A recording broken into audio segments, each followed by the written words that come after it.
நடுவர்கள் அவர்களுக்கும் என்னை போன்ற சக தோழிகள் அனைவருக்கும் என் முதற்கண் காலை வணக்கங்கள்.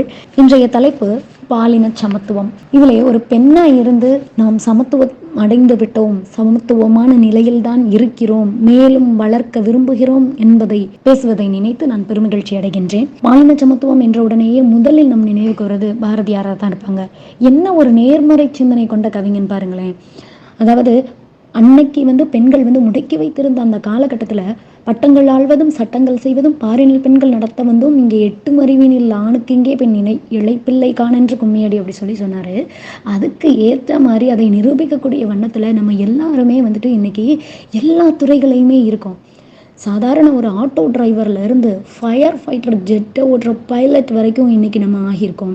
தலைமை பண்பு கிடைக்கல அப்படின்னு சொல்றாங்க நிறைய பேர். பட் நம்ம எல்லா துறைகளையுமே உள்ள நுழைஞ்சதே நம்மளுடைய மிகப்பெரிய வெற்றி, நம்மளுடைய சமத்துவத்திற்கான முதல் அடி அப்படிதான் நான் சொல்லுவேன்.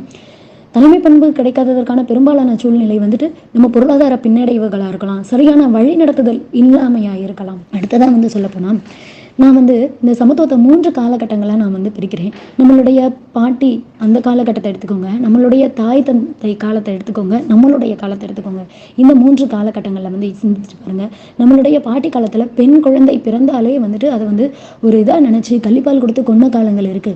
அதுக்கு அடுத்த தலைமுறையில நம்மளுடைய அம்மா அப்பா காலத்துல அந்த சிசு கொலையை தடுத்து குழந்தை பிறந்துருச்சு. அந்த குழந்தைய அட்லீஸ்ட் ஒரு 10th வரைக்குமோ 12th வரைக்குமோ படிக்க வச்ச காலங்கள் இருக்கு. இப்போ நம்ம காலத்துல நம்ம என்ன பண்றோம், பெண் குழந்தைக்கு சரிசமமான உரிமை கொடுக்கணும், சரிசமமா ஆணையும் பெண்ணையும் சரிசமமா வளர்க்கணும் அப்படின்னு நினைக்கிறோம். பெண் குழந்தைங்களுக்கு கராத்தை கற்றுக் கொடுக்கணும், தன்னை பாதுகாத்துக்கிற கலைகளை கற்றுக் கொடுக்குறோம். ஆண் குழந்தைங்களுக்கு எதெல்லாம் சொல்லிக் கொடுக்குறோமோ அதே விஷயங்களை பெண் குழந்தைங்களுக்கும் சொல்லிக் கொடுக்குறோம். அதே உரிமைகளை, சொத்துரிமையில இருந்து பேச்சுரிமையில இருந்து அத்தனை உரிமைகளையும் சொல்லிக் கொடுக்குறோம்.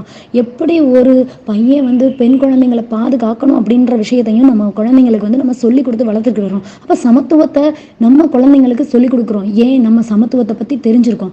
அப்ப சமமா இருக்கிற சூழ்நிலையில நம்ம இருக்கிறதுனால தானே நம்ம குழந்தைங்களுக்கு நம்ம சொல்லிக் கொடுக்குறோம். அடுத்ததான் திரைக்கடல் ஓடியும் திரவியம் தேடு அப்படின்னு சொல்லுவாங்க. இன்றைக்கு அன்றைய காலகட்டங்கள்ல யோசிச்சு பாருங்க. கணவர் வெளியில போயிருந்தாலும் இது பண்ணியிருந்தாலும் நம்ம என்ன பண்ணியிருந்திருப்போம், வீட்டுக்குள்ளே இருந்திருப்போம். குழந்தைங்களை பாதுகாக்கிறது அதோட நம்மளுடைய பொறுப்பு முடிஞ்சிருச்சு அந்த மாதிரி நம்ம நினைச்சிருந்திருப்போம். பட் இன்றைய காலகட்டங்கள்ல அப்படி இல்லை. நம்ம கணவரோட நம்ம குழந்தைங்களையும் பார்த்துக்கிட்டு நம்மளுடைய குடும்ப பொறுப்புகளையும் பார்த்துக்கிட்டு வெளிநாட்டுக்கு 7 கடல் தாண்டியும் நம்மளுடைய தொழில் முனைவோர் எத்தனையோ பேர் சொந்த தொழில் இங்க நடத்துறோம்.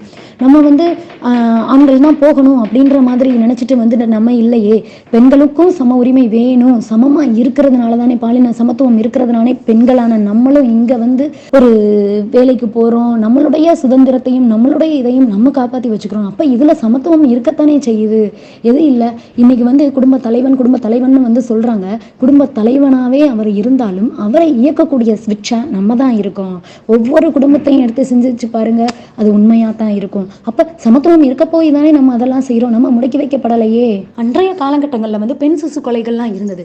ஆனா இன்றைக்கு அந்த பெண் சிசு கொலைகள்லாம் தடுத்து பெண் குழந்தைகளை எத்தனை ஆண் குழந்தைகள் பெத்துக்கிட்டாலும் பரவாயில்ல, அடுத்து நான் ஒரு பெண் குழந்தைய பெத்துக்கிறணும்னு காத்திருந்து தவம் இருந்து நம்ம பெண் குழந்தைங்களை பெத்தெடுத்துக்கிறோம். ஏன்னா சமத்துவம் இருக்கு. பெண் சமத்துவம், பெண் பாலினம் மேல நமக்குள்ள மரியாதையும் சமமான நிலையும் தான் இதுக்கு காரணம். அடுத்தது என்ன அப்படின்னா, ஆணாதிக்கம் நிறைந்த சமுதாயமா இருந்துச்சு. ஆனா இன்னைக்கு இல்லை. நம்ம அப்பாவை எடுத்துக்கோங்க. நம்ம அம்மாவுக்கு எவ்வளவு வீட்டுல சின்ன சின்ன வீட்டு விஷயங்களை எடுத்துக்கோங்களேன், எவ்வளவு உதவி செஞ்சிருப்பாங்க, எவ்வளவு விஷயங்களை கலந்தாலோசிச்சு செஞ்சிருப்பாங்க. ஆனா இன்றைக்கு நம்ம வீட்டுல எடுத்துக்கிட்டீங்கன்னா, நம்மளுடைய ஹஸ்பண்ட் நம்ம ஒண்ணு பண்ணணும்னா நம்ம ஒரு நேரம் குழந்தைய பார்த்துக்கிட்டாங்கன்னா அவங்க ஒரு நேரம் குழந்தைய பார்த்துக்கிறாங்க. நம்ம ஒரு நேரம் குக் பண்ணா அவங்க ஒரு நேரம் குக் பண்ணிக்கிறாங்க. அதனால என்னுடைய பையன் இன்னைக்கு நம்ம சொல்றான், அம்மா இந்த வீக் ஃபுல்லா நீ ஒர்க் பண்ண, இன்னைக்கு நான் ஒர்க் பண்றோம், நானும் அப்பாவும் ஒர்க் பண்றோம், நீ ரெஸ்ட் எடு அப்படின்ற மாதிரி இன்னைக்கு சமத்துவம் வளர்ந்துட்டு வர்றது. அதெல்லாம் நினைக்கல சந்தோஷமா தான் இருக்கு. ஆனா நான் அந்த மாதிரி எங்க அப்பாவையோ என்னுடைய தம்பியவோ நான் பார்க்கல.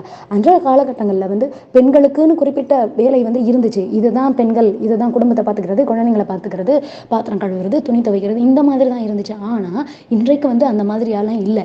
இந்த வேலையை பெண்களும் செய்யலாம், ஆண்களும் செய்யலாம் அப்படின்ற நிலை வந்து வந்துருச்சு.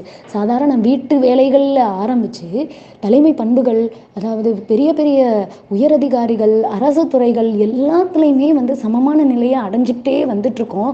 இன்னமும் நாம் அடைவோம். வெற்றி கொடி பறந்துட்டு தான் இருக்குது. இதைவிட நம்மளுடைய வெற்றி கொடியின் வேகம் அதிகமாக பறக்கும் என்பதை இந்த இடத்தில் நான் உறுதி செய்து கொள்கிறேன். அடுத்ததாக வந்து சக்தி இல்லையேல் சிவமில்லை, சிவமில்லையேல் சக்தி இல்லை என்பதை உலக மக்களுக்காக நிரூபிக்கிறதுக்காக தான் சிவனே அர்த்தநாரீஸ்வரர் அவதாரம் எடுத்தார். ஆனால் மனிதர்களுக்கு தான் அதை வந்து புரிஞ்சுக்காம நம்மளுக்கு இன்னும் சமம் கிடைக்கலன்னு நம்ம பேசிக்கிட்டு இருக்கோம். நம்மளுடைய பொறுப்புகளை தாண்டியும் நாம் சாதிச்சுக்கிட்டு இருக்கோம். அதாவது பெரியார் வந்து சொன்னாங்க, பெண்கள் வந்து சாதிக்க தடையாக இருப்பது கர்ப்பப்பையா இருந்தாலும் அந்த கர்ப்பப்பையை எடுத்து விட்டு கர்ப்பப்பையற்ற பெண்களாக நம்ம வந்து நீங்கள் வந்து வெளியில் வாங்க, அப்பனா தான் உங்களால் சாதிக்க முடியும் அப்படின்னா அதையும் கூட செய்ய தயாராக இருங்க அப்படின்னு சொல்லிட்டு நம்மளை வந்து ஊக்குவித்தார்கள்.